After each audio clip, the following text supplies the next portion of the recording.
using social media. There's a huge gap on the loan officer side. Real estate agents, you are phenomenal at social media. Real estate agents are amazing at social media. I didn't learn anything in the classroom, if that's what you're asking. Can you tell the story about how you came from marketing to the loan officer world? Let me piece that together so I can kind of figure out how it happens, because I don't think on average a 28-year-old man is like a loan officer, a mortgage loan officer. That's like what I want to do. I think it's like a position that most people probably don't even know exists in the real estate part. Like you have the flashy investors that people are trying to mimic because they see all these people making so much money off of flipping properties. And then you have the real estate agents like selling sunsets. So those are like the main two options. But mine mainly came from, so I became the marketing director of the loan officer world first. So I became marketing director of MJW Mortgage. And I grew up with a father who was a real estate investor. And so my whole life, I was always around real estate.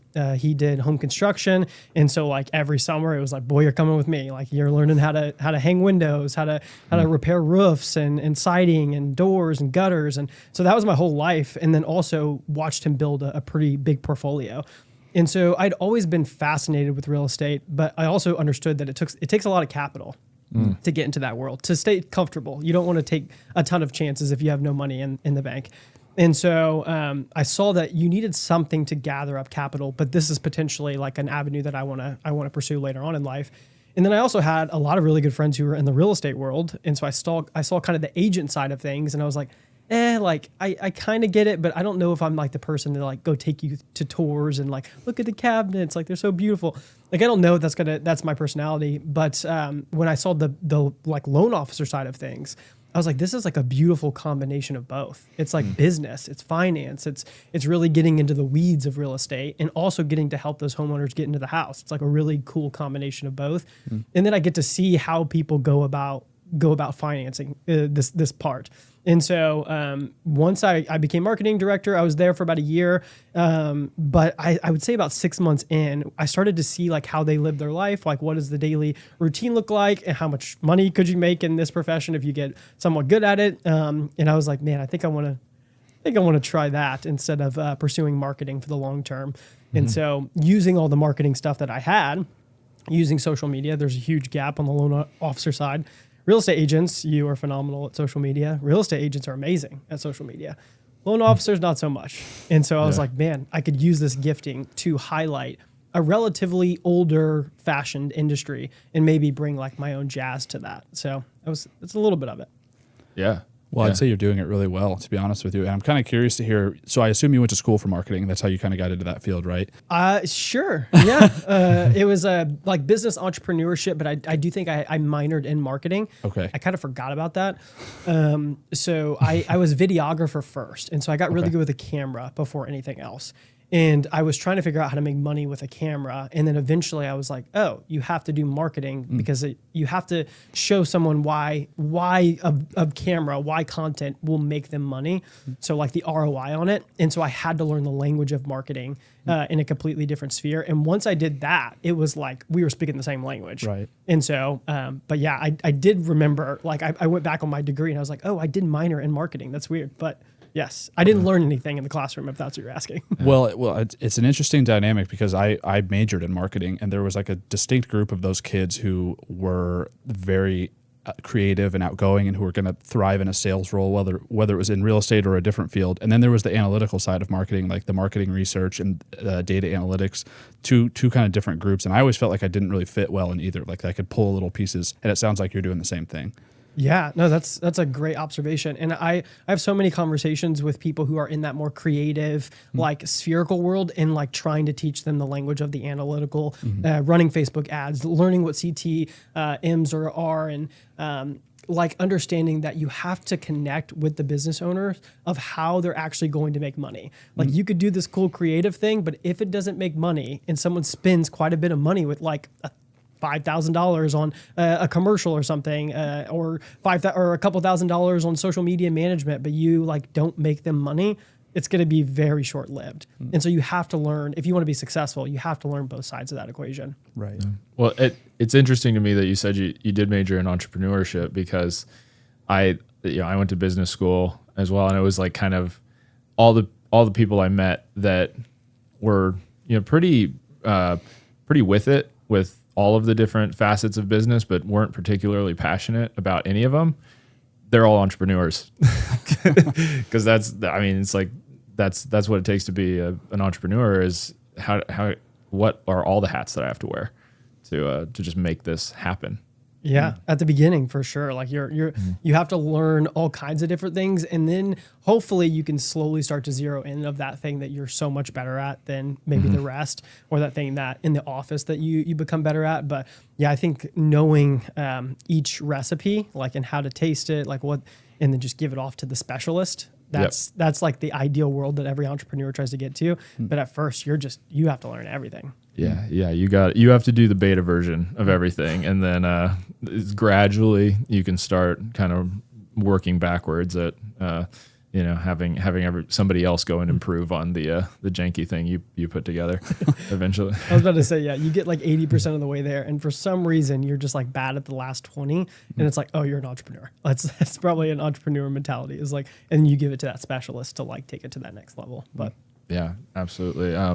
Would you say that entrepreneurship is definitely kind of coming into play with your role as a loan officer? I can't help myself. Yeah. I mean, I think you guys know too, but every sales position, if done correctly, is a little business. Like you have to do marketing, you have to do sales, CRMs, finance, like if you're a 1099 salesperson.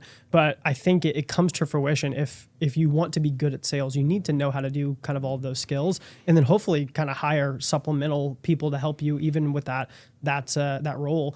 But even like outside of the loan officer world, like I have like 3 things going because I just can't help it. And so one thing that I'm working on right now is with a business partner. It's called Hive, and it's a young professionals referral-based networking program. And so it's trying to bring the best young professionals in the city together for a referral base. And so somewhat of like a BNI, but kind of bringing a new, fresh idea, a take to it, I guess. Because you go into a BNI, and I mean, it's like the average age is like 60 years old. And and BNI, like for those that might not know, what is it called? Business networking, like incubator, maybe. Yeah, I don't know. And so the setup is like you walk into this place, you pay a membership fee, but every single person in the room is a specialty in that a specific industry. Okay. And so you're not in competition, but you're trying to refer all the people in the room. And so say that there's like an electrician or a plumber or a real estate agent, a loan officer, and it's like, okay, like if you're a real estate agent, who's investor, or someone just bought a house and they have a plumbing issue within the first 6 months. It's like, oh, I got a guy, and he's usually like in your BNI group. And so you're constantly like trying to elevate each other. But yeah, I don't remember what the actual acronym is now that you asked that, but there's nothing like this on the like young professional side. Yeah. And so referral-based networking, but also business development, having some high-key speakers come in and speak to people about, like we just had this financial advisor who was teaching us how to like really set up our portfolio and our taxes and our health insurance. And it was just extremely helpful. But I guess we kind of saw a need that young professionals really don't have somewhere to go if they want to be around like top caliber people. Like it's relatively hard to find in our age group, those type of people. I think that's really a cool idea and really a great thing you're starting, because I do think that's something that sort of maybe, I know we're around the same age. Like I feel like my parents, our parents' generation maybe did way better than we're doing, or that's happening in our generation. Like my dad was a member of like the Rotary Club. I don't know if you remember that. Like I remember there were so many of those like associations, like the Lions Club, like the Freemasons, and off on a whole whatever conspiracy theory there, but like just the Masons and like the like Chamber of Commerce, mm-hmm. like there was all that stuff, and like that's probably all still around, but it's like, yeah, like you said, it's older generation. It's I don't even know what is talked about in those rooms at this point, but yeah, we do almost need like a younger generation version of those things. It probably came from me. I joined a fraternity in college, mm-hmm. and ended up becoming like president of the fraternity and was incredibly involved. And I attribute that experience to like my entire college, like it being successful in a way because of that like brotherhood. And we all had different positions and chairs and executive board, and we all had something that we were like going towards. And sometimes as like a young professional and you're just like trying to figure it out, it just feels like you're in outer space, like by yourself sometimes. Very, very isolating, especially in entrepreneurship. Like anything where you're 1099, you're kind of, you eat what you kill kind of thing. It's not like you have, especially in the beginning, it's not like you have coworkers.